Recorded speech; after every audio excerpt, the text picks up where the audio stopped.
Welcome to Raise Your Voice, the second season of Poets Corner or the Let's Be Happy podcast. Make sure to subscribe to our YouTube channel and follow us on social media. Hi there, and welcome to Poets Corner or the Let's Be Happy podcast. And today we have two fantastic guests. We have Hamza Ali and Adi Gortler. They are two movement directors and choreographers and have a very wide range of knowledge and experience. So we have them here. So if Hamza and Adi, if you could introduce yourself to our audience.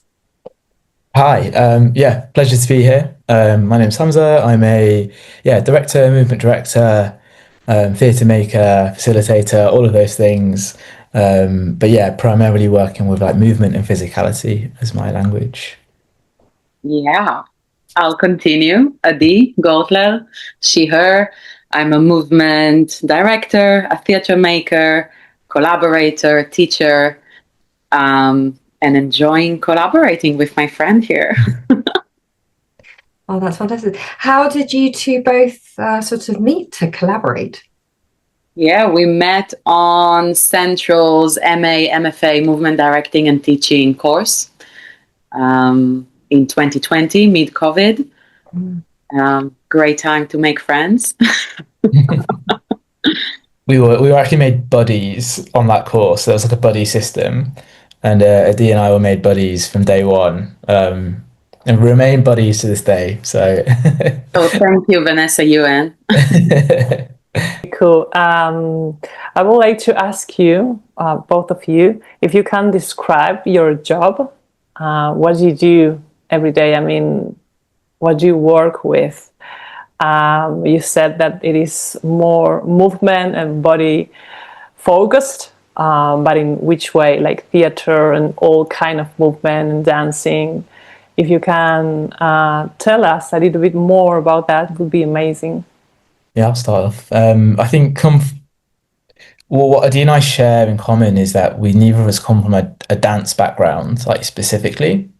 And so in our approach to movement, and I don't want to speak for both of us, but from what I've seen, we approach movement as a language, and I think that's sort of a core part of our practice. Like it's the substance and the thing, as opposed to like the shape, which I think is how I'd sort of describe dance. It's like the shape of the thing as opposed to the material of it. So in terms of like what I do is use that material in loads of different forms. So yes, as a director, as a theatre director, I do that, and I work through a system of like movement, but also now learning how to sort of navigate text and movement together. As a facilitator, I'll work with young people and like disadvantaged communities, and did a workshop for Age UK once, and like broad range of people. Again, using movement as this like universal language, and how that helps them be creative or expressive. And then as a movement director, it's like a really specialized version of that. So it's helping projects through the lens of movement. And so through that very specific lens, viewing the project and then analyzing what needs to be done. And then, a lot of it is problem solving, research. And then some is more, like you said, choreography and creative and sort of theatre making and devising in that way. So that's how I describe what I do. Yeah. Yeah, I guess movement will sound very cliche, but my mom will support that. It was my first language. Like text is not my go-to thing, and something about bodies communicating, and I meet a lot of students and actors saying, I'm not a mover, I'm not a dancer, but you have a body, you are a mover, because we are experiencing the world through our body and the way it responds through gestures and through different elements that sometimes we're thinking, oh, movement equals dancing, which is not necessarily the case. So I'm really fascinated about those worlds, and I did 3 years training as theater director, which involved a lot of text and psychology and intentions and elements, but luckily it was very physical as well. So there is something about my practice that is like emerging those two elements of theater or performance arts, which I guess led me to the MFA at Central. And I guess there something really like became more focused to me around the movement language and how I bring my, experience from sports practices that I've done, or from dancing, or from yoga and somatic practices, and how it all connects together. So it's never one thing.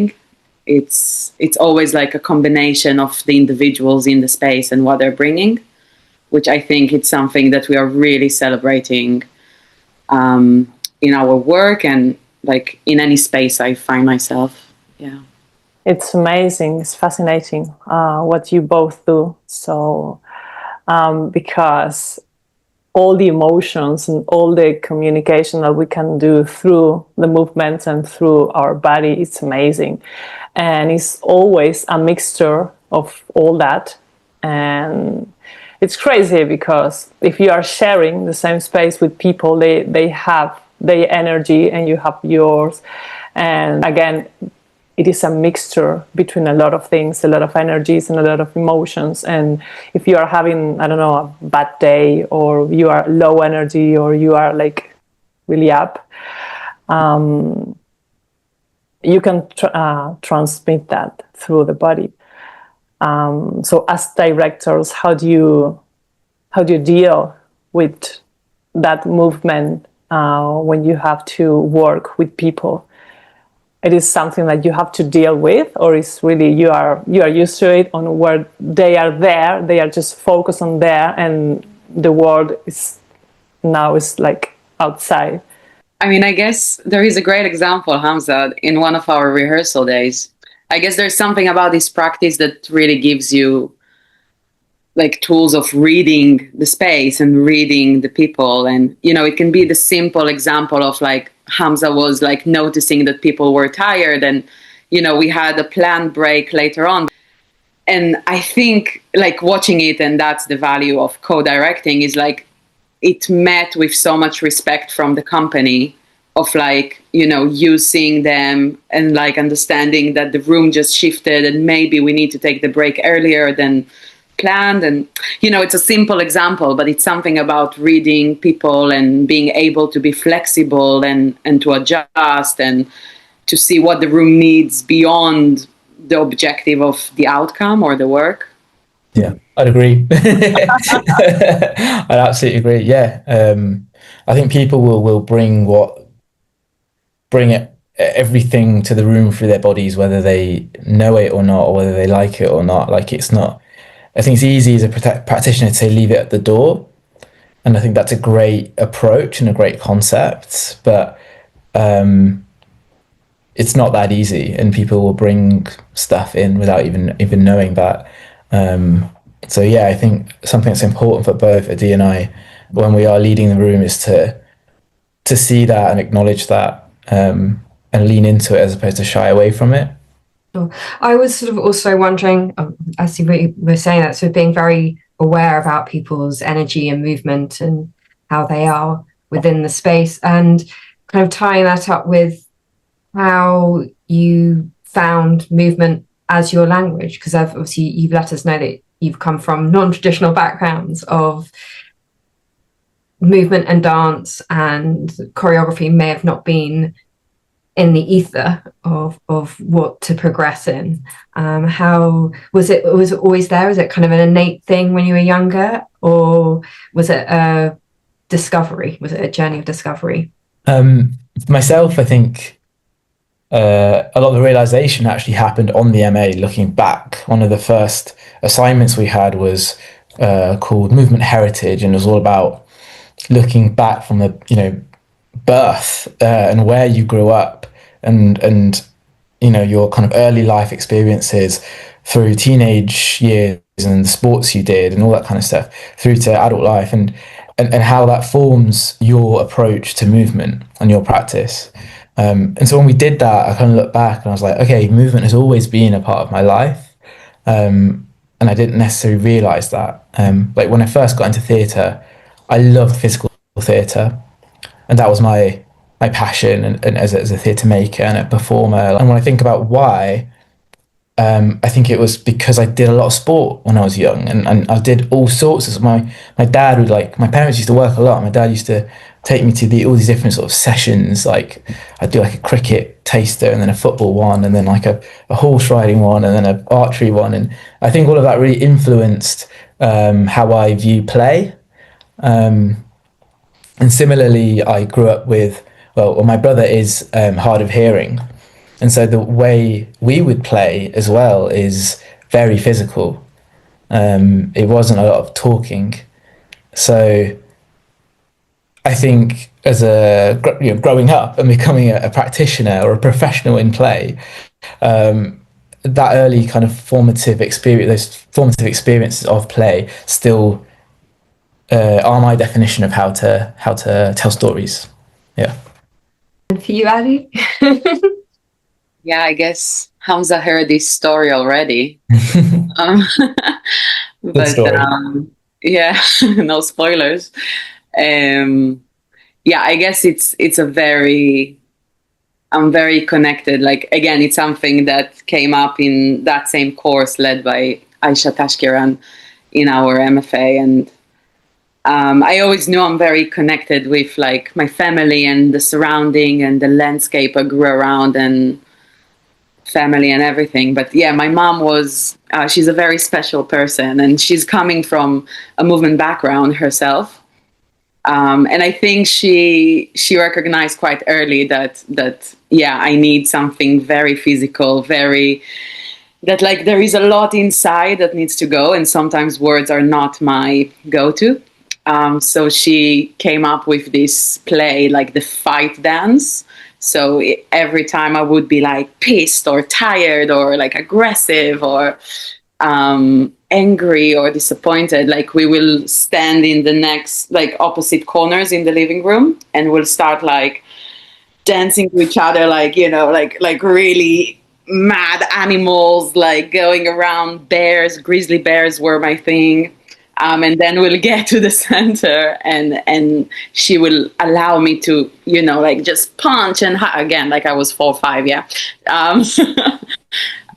Until I was exhausted, like physically exhausted, and took away all my energy. And then it will finish like with a really long hug.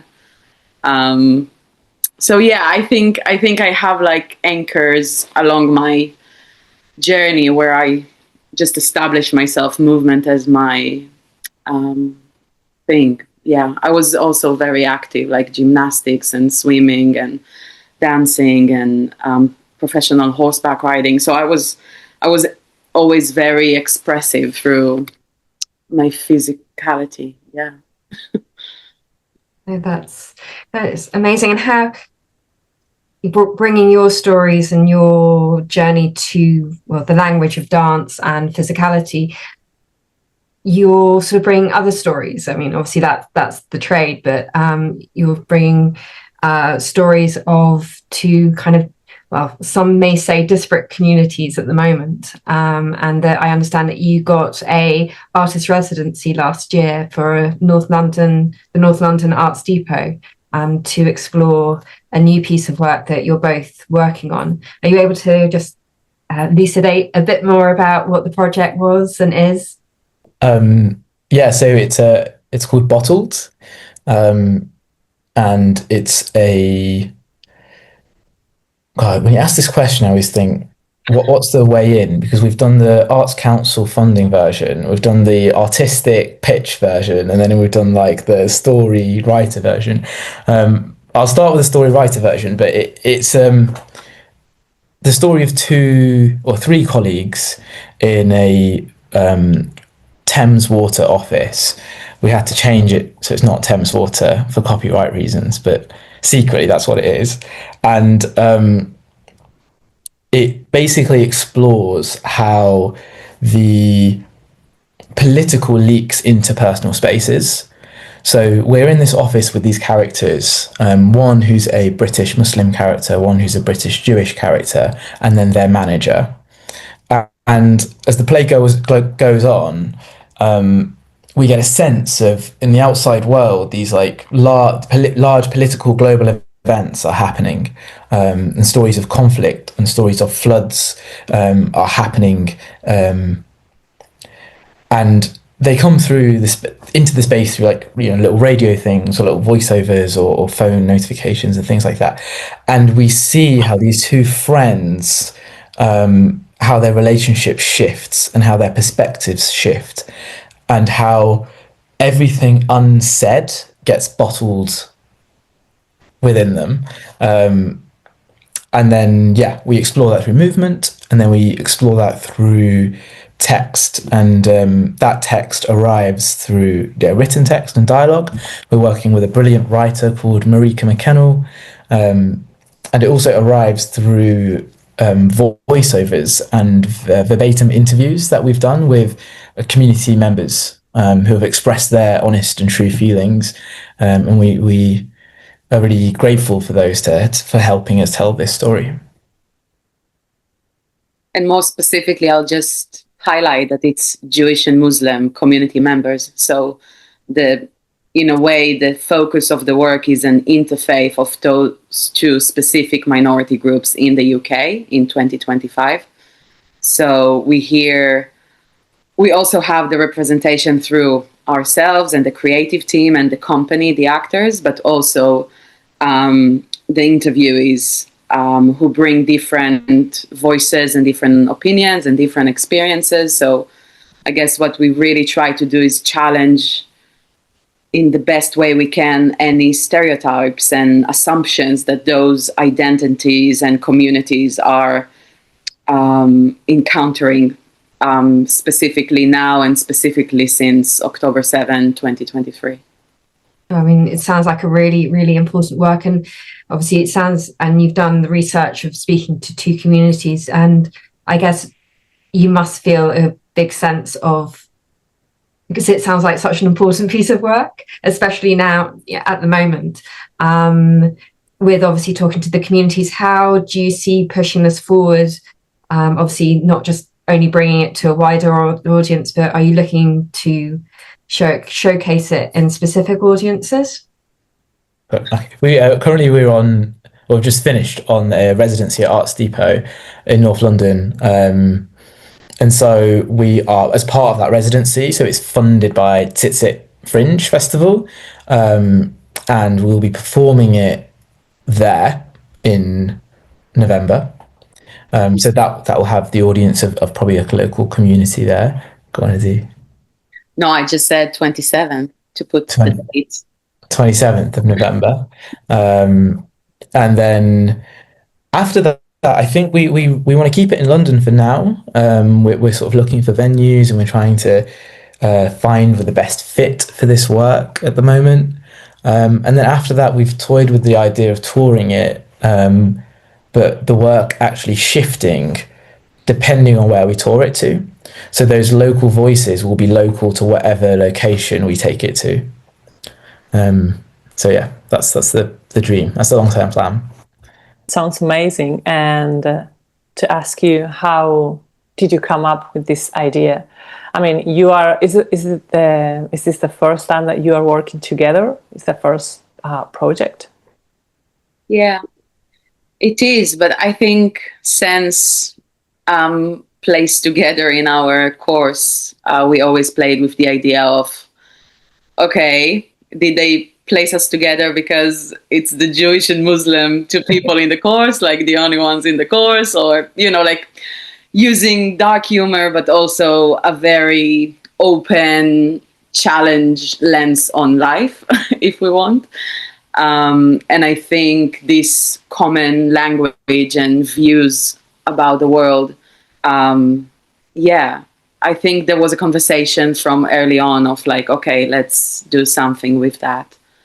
And then, I think I saw that open call, and I was like, because it's like Tzitzit Festival is a Jewish fringe festival. I thought of applying by myself, but then I was like, well, it would be more interesting to do something with my voice as a Jewish person, and then, oh, my friend, Hamza. So yeah, and then yeah, you got on board, and we applied and played with the idea of what it is that we want to explore and investigate. The initial idea that I think Adi had, we're on a video call, and Adi is on a boat, and she goes, "Oh, what about water?" And I was like, "What do you mean?" She's like, "Oh, water. Like if we're doing a work about Jewish and Muslim communities, why don't we do it about water as something that's so symbolic to both of these communities?" And immediately I was like, yeah, absolutely, because yeah, it's the movement involved in those rituals that we have in both those communities that involve water. Like, I know in Islam you have like wudu when you wash yourself before prayer, or like ghusl, like washing a body before burial. There's such intimate and physical processes. And Adi was like, oh yeah, like in Judaism we have the exact same rituals, and even the movements are almost exactly the same. I thought, okay, maybe this is an interesting pun coming up here, but bridge between these two communities that we can make a focus for this work. So yeah, I think that's where it started, and it kind of evolved from there. Yeah, something about the similarities and differences really excited us. So both meeting like where those two cultures, religions are meeting, but also where the water becomes something political, or something as a border, or something as, the geopolitical element of water. And then we started spreading around and brainstorming around like values and themes of water in those two cultures. Yeah. And Thames Water then arrived, Hence why I was in a water office. I didn't really explain that part earlier. Yeah. Yeah, I mean, it sounds such a fascinating project, and just to see it and have it explored. So I think that if you you said it's going to be in London in November, is that right? Yes. Yeah, so if you're in London, you make sure that you go and see the piece. We'll obviously keep everybody updated on Poets Corner when it's out and about. So apart, obviously, from a very important piece of work, what other voices do you find really excited exploring? I know, obviously, you do lots of choreography work and theatre and dance, but is there any other real or projects in mind that kind of get you excited? Personally, like I had a massive massive amount of climate anxiety recently, that kind of hit me out of nowhere. And since then, I've been thinking about making a work that explores that, and explores like the physical feelings and sensations that are resonate in us as a result of the climate crisis and climate change, which is sort of embottled as well to a degree, with this idea of I don't want to give too much away, but a flood that's happening, a sort of global emergency. But yeah, that voice is exciting me right now. I mean, that's so interesting, because obviously raising the voice not only of activists but of actual nature of itself. I mean, we are nature. We move through it. We are movement. We're connected to that energy and that source.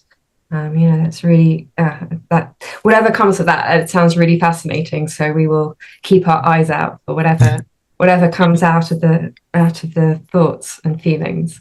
And Adi, for you, are there any voices that get you excited, that you think you want to showcase those or work with those, or is it just everything can? Yeah, I guess I have in the end of our master, we did like a 5-year plan, and now it's 5 year past, which is quite tough to digest. But one of my objectives were to make my practice international.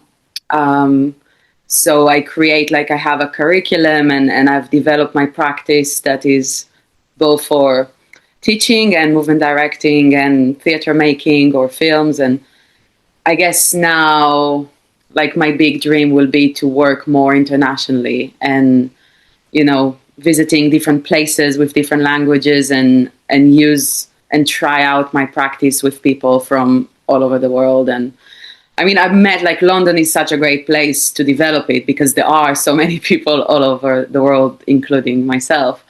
But I guess it's something else to go now to Greece or Germany or Argentina and try out, you know, in the landscape itself, and something about arriving and traveling. And yeah, I think that's really excites me. I would say go for it. Because we only live once. Yeah, and actually I met Rosamond in my journey around Europe. So yeah, it's amazing. You can have a lot of great experiences and get to know a lot of beautiful people and live different experiences and cultures that you don't live in your regular life. So yeah, is there anything else that you would like to share with us? What would you like to happen with that when you finish? I think we're still working it out. I think it would be really cool to tour the work, and see how it evolves with that. But yeah, I think something in terms of the voices that has always been important for us is not to try and represent a group or an identity, and be, you know, the voice of the voiceless in that way. But like, you know, we wanted to really tell the story of these two characters and these two individuals, and to make the experience one that is about being British and being here in the UK and how things affect us here, instead of trying to take a global political sort of stance on it. So yeah, I think because of that, the work will always change, because the world we're in is always changing and our reactions are always changing to that. That is awesome. So thank you so much for joining us today. Really, really, really enjoyed having you on. And as I said, we'll make sure that the audience knows about when Bottled is coming up, and obviously following its journey, and hopefully following each of you as well. And thank you everybody for coming and listening. Don't forget to subscribe. And yeah, we look forward to seeing you back on Poets Corner or the Let's Be Happy podcast. Thank you for the time spent, and it was amazing to have you here. Thank you. Really appreciate it. Thank you. Thanks for having us. Yeah. Thank you. Lovely. See you in the next one.